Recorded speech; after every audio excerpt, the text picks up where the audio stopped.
Hey, welcome back to the Board Game Closet. My name's Jimmy. I'm Rod. And today we're taking a look at a small game put out by Fantasy Flight called Star Wars Empire vs. Rebellion. Now this is a two-player game, you versus the other, and plays in about 60 minutes. So let's take a look and see what you get in the little box.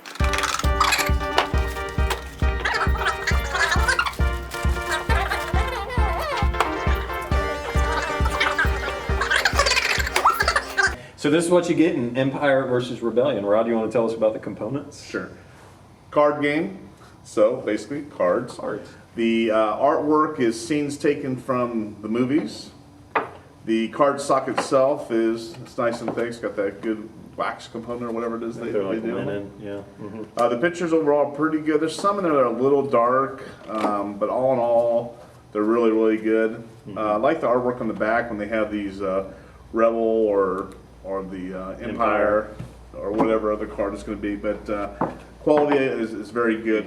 The instructions for this game are pretty simple. They take you through a tutorial to begin with, and so they say do these certain things just to get started so you get the basic understanding of it, and then they go a little bit deeper, which I appreciated that actually, because I thought if I would have gotten into it, all of it right at the beginning, would have been a little bit harder, so I appreciate that. Some good pictures and diagrams to help you get through there, and some game explanations, frequently asked questions, that kind of a thing.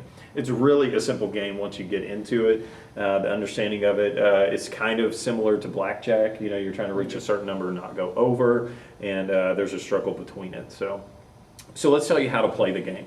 So at the beginning of the game, you're going to choose a side, whether you're going to be the Empire or the Rebellion. And so that's how it begins, and then you're going to be fighting over a location. And so you choose a location card, and that location card tells you a couple things. It tells you the total number that you don't want to go over, and then it tells you the number of cards that you can play. So just like in blackjack, if you go over that number and the round ends, then you lose the fight, but whoever gets the closest to that number is going to win. So in this one, it's 5 cards, and you can't go over 17. If you win the round, then you're going to get 3 points, and then there might be some of these tokens that you could win. I forget what these are called. So on your turn, at the beginning, you're going to choose an event card. And so this event card could have something to do with this round, or could have something to do with the next round. And so each person chooses secretly an event card, and then they flip that over. And so then you reveal what the event is going to be for that round.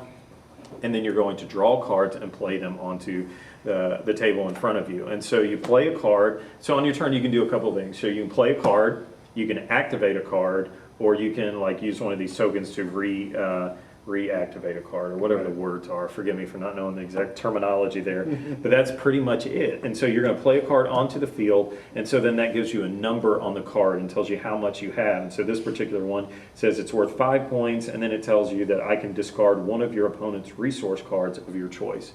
And so then the other person plays a card, and then I could either play another card onto the field, or I could tap this, turn it sideways, and then I could say, nope, you get rid of that one. And so then play continues until both people pass. So if you ever go over the number, the game's not over for you. You just can keep playing if you have the ability to. If you could play another card onto the field that has an ability, maybe you could discard something. So you just keep playing until you say, you know what, that's as close as 17 as I'm going to get. That is 17, but I'm going to stop right there, and I'm going to pass, and then the other person goes until they pass, and then the round is over. So then you just look, and it's just real simple. Who's the closest to 17 without going over? Did you have more than 5 cards?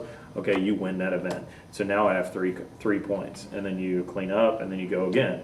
So you keep playing, and I believe the score on this one is when the first person to 7 wins the game. And so that would have been a huge one right there, 3 points, because I'm almost halfway there. And so then you just keep going back and forth. The strategy or the struggle in the game really has to do with these cards that you have in front of you, because you could tap one and then pay this money to untap it, and then you could keep battling back and forth until the round is over. And so it's not just as simple as, oh, I got to 17, I'm going to win. They could discard a card from you and do different things like that. So that's where the flavor of the game comes. Some interesting other things are, for instance, like if you use this card, starts off at a 6, right? But if you use the card, then it drops into a 1. So you can change your values that way. And there's multiple ways to change what your total is, you know, not taking yourself over the number that the card's saying that you need to be at.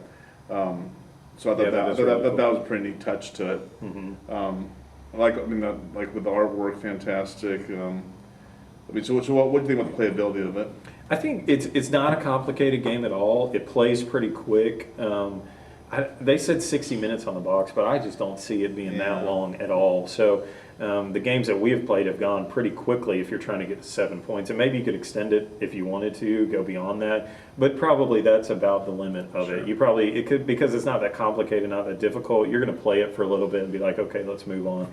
This would be a great game to play while you're waiting for other people to show up. It's a great lunch game. It's a great, if your wife is into Star Wars, to play that game with her. If she's not, it could actually still be a good game because it's simple enough to understand. It's just points back and forth. So I think they would get this. Right, an introductory game, anything like that. I mean, I think it's a real good game for the value. I mean, $12.95. I mean, quite honestly, just to get 2 decks of cards now at Walmart's going to run you $6. So, I mean, this has the Star Wars license on it, and then of course the game is much more complicated than any card game like that. This is a remake of an older game, RGB versus CIA, something like that, by Fantasy Flight, and they just put the Star Wars license on it. So I never played the older game, so I don't know. I'm a Star Wars guy, so I like this theme. I would definitely have picked this over the CIA deal or whatever, so the theme works for me. So. Same here. Okay, so at the end of our reviews, we like to give a 1-die rating. Do we think you should green, go buy it, add it to your collection?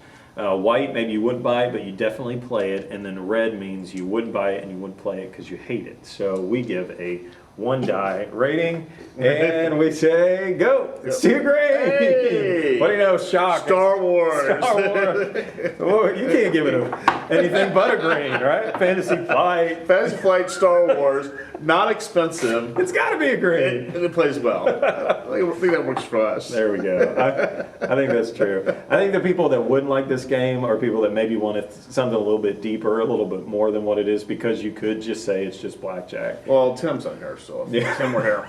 But he would give it. No, I don't know. But yeah, so I don't know. I think we've pretty much explained it pretty well. That you get the idea. It's not a complicated game, so that's about all there is. So yeah. All right. Well, thanks for watching the Board Game Closet. We've got a lot more reviews on our website, boardgamecloset.com. You can check us out on Facebook, Twitter, Instagram, and as always, support your local hobby shop, support your local gaming cafe or board gaming club. Nice. Hey. Wow.